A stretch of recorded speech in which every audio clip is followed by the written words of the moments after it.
ఏంటి కోహ్లీ బాయ్, ఈసారి కప్పు కొట్టేద్దామని గట్టిగానే ఫిక్స్ అయ్యావా?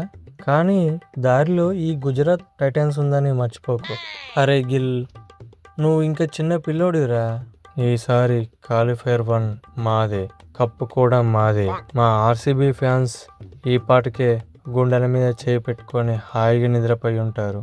అవును గిల్, ఈసారి నేను కూడా ఆర్సీబీలోనే ఉన్నా కదా.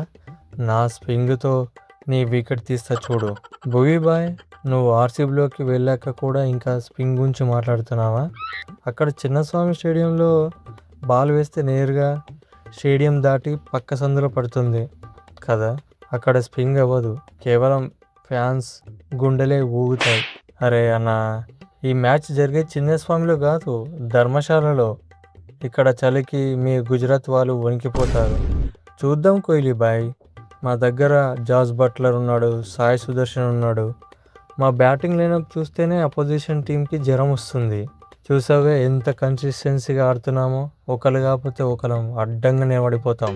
అరే మా దగ్గర ఫిల్ సాల్ట్ వస్తున్నాడు, రజత్ పటిదార్ ఉన్నాడు, దేవ్దత్ పడికల్ ఉన్నాడు, అండ్ మోస్ట్ ఇంపార్టెంట్ నేనున్నాను, అది మర్చిపోకు.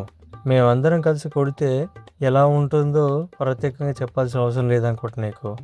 క్వాలిఫైరు మాకేం కొత్త ఏం కాదు, అలాగని ఓడిపోవడం కొత్త కాదు, గెలవడం కూడా కొత్త కాదు. కాకపోతే ఈరోజు మాత్రం గెలిచేది మాత్రం మేమే, గుర్తుపెట్టుకో. ఈ ఆర్సీబీదే ఈరోజు విజయం. అవును గిల్ బాయ్, ఫామ్లో ఉన్నాడు మా కోహ్లీ. నువ్వు కెప్టెన్ అయి ఉండొచ్చు, కానీ మాకు ఈ కింగే. కెప్టెన్సీ సంగతి పక్కన పెట్టండి బాయ్. మ్యాచ్ టాస్ గెలిచాక మా ఆశిష్ నెహ్రా తెలుసు కదా, బౌండరీ లైనప్ దగ్గరకు వచ్చి ప్రతి ఒక్కరికి చోలో చెప్తే వచ్చే గూస్ బంప్స్ అలా ఇలా ఉంటాయి.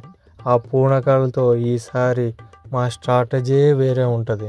చూసుకోండి, మమ్మల్ని ఆపడం చాలా కష్టం.